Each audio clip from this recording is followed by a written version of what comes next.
everyone, and welcome to Fan Food, where we at Minerva Magazine bring you step-by-step, easy and delicious recipes to go along with your favorite books, movies, TV shows, video games, anything you can imagine. So today, we are making delicious pork buns in honor of Hayao Miyazaki's Spirited Away. Now for those of you who don't know Hayao Miyazaki, that's okay. He's just, in a nutshell, I guess you could call him an animator and kind of this innovator who's put together wonderful, wonderful movies, including Kiki's Delivery Service, Ponyo, Howl's Moving Castle, Spirited Away that we're focusing on today. The main protagonist, Chihiro, eats a pork bun in one of the scenes of the movie while she's trapped in the spirit world, and they're delicious.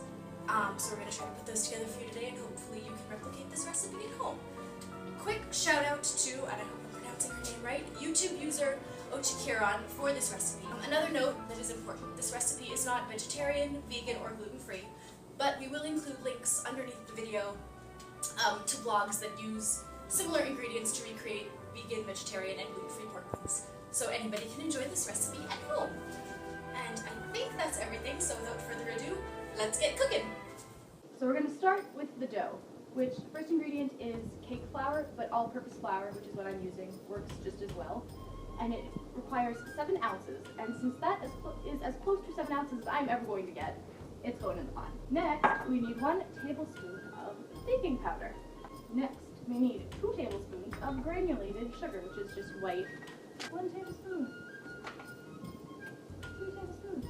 Okay, so now that those are all mixed together, you add your wet ingredients, and there are only 2 of them. There's milk and there's sesame oil. So you need 100 milliliters of milk. And I might put in a little less just to make sure that the dough isn't too wet and sticky, because if you put too much liquid in, it'll get very sticky very quickly. And then you could always add more flour to bring it back to the consistency you need it to be, but it is good to just start with less liquid and then add that in more if you need it.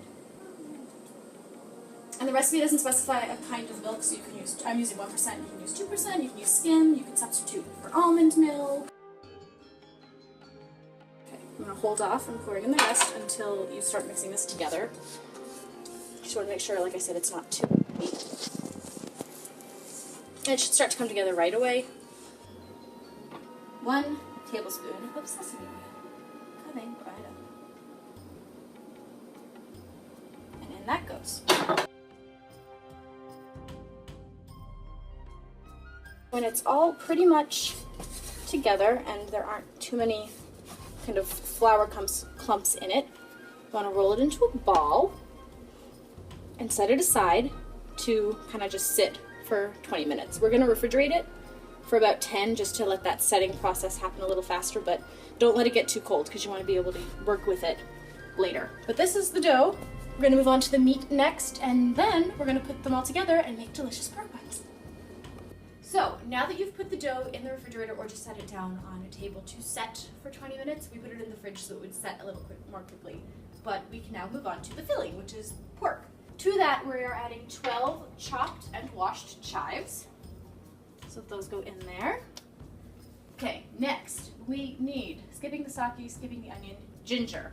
I'm cutting a corner and using ground ginger instead of grated, and the conversion chart is right on the back, so for 1/4 of a teaspoon of ground ginger, you use a teaspoon of grated fresh ginger, so really concentrated, just use a dash. The recipe only calls for 1/4 of grated ginger, so you need 1/8 of this, but I'm quadrupling that, so 1/2, I think? Yeah. So I'm just going to do a few shakes. Soy sauce. So I'm doing 2 1/4 teaspoons of this, but the recipe calls for 1/2. And next, we need sugar. Again, 2 1/4 teaspoons for us. And then sesame oil, 2 1/4 teaspoons. And then you can add salt and pepper to taste. And just mix it all together.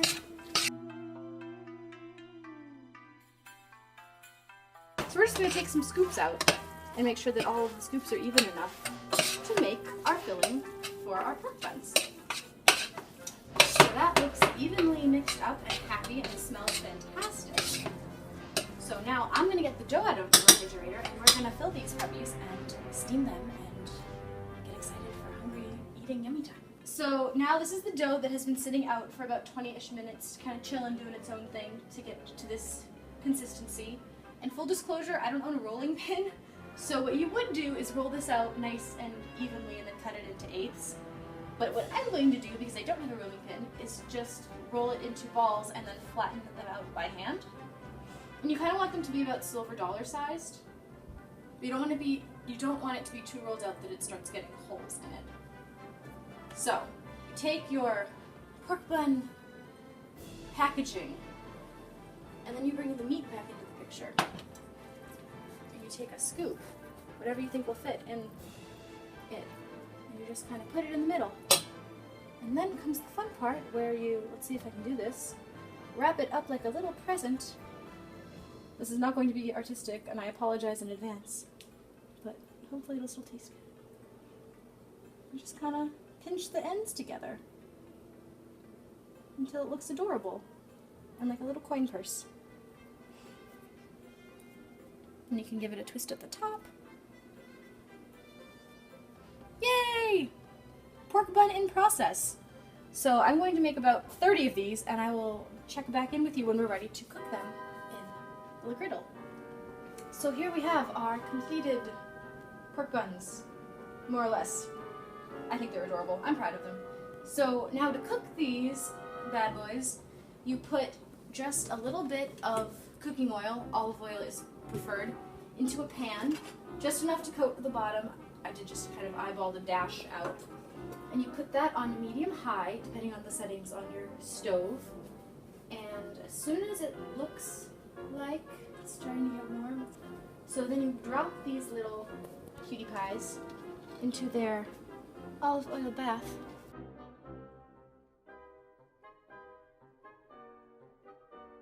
Look at how much fun they're having in there. Okay, so you let them cook like this for a minute, which, depending on the cooking powers of your stove top, might take longer than a minute. I'm just going to put it on high and we'll see what happens.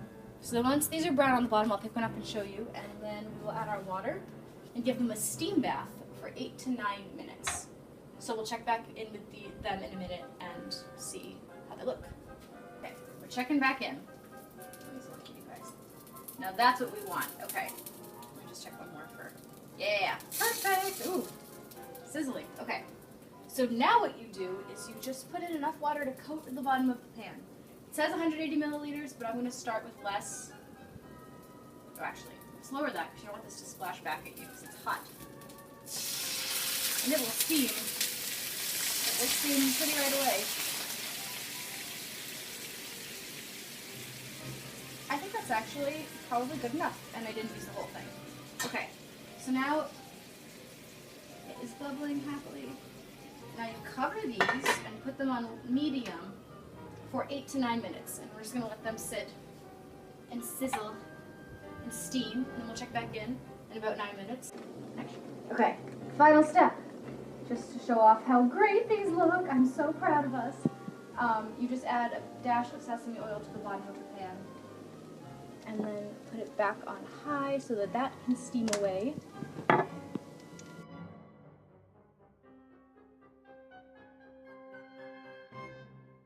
And here we are with our finished pork buns. We just took them off the stove, and they look so good. And Rosie, our wonderful camerawoman who was hiding behind the scenes the whole time, she's going to be our official taste tester of this moment. So, tell us what you think. Is it good? All right, my turn. Oh yeah, Well done, Liv. thank you. All right, well, we're gonna get to munching, but once again, we're from Minerva Mag. I'm Olivia. I'm Rosie. And check us back next week. We'll make something else equally delicious, and if we can do it, you can do it. So stay tuned. Oh, and we should also mention, if you want to send us some recipes to try, please do so, because our repertoire is only as expansive as you help it to become. Yeah, links for other recipes in the comments, and you can check us out on Twitter at MagMinerva, or on our website at minervamag.com. We also have a Facebook page, so happy cooking! Bye!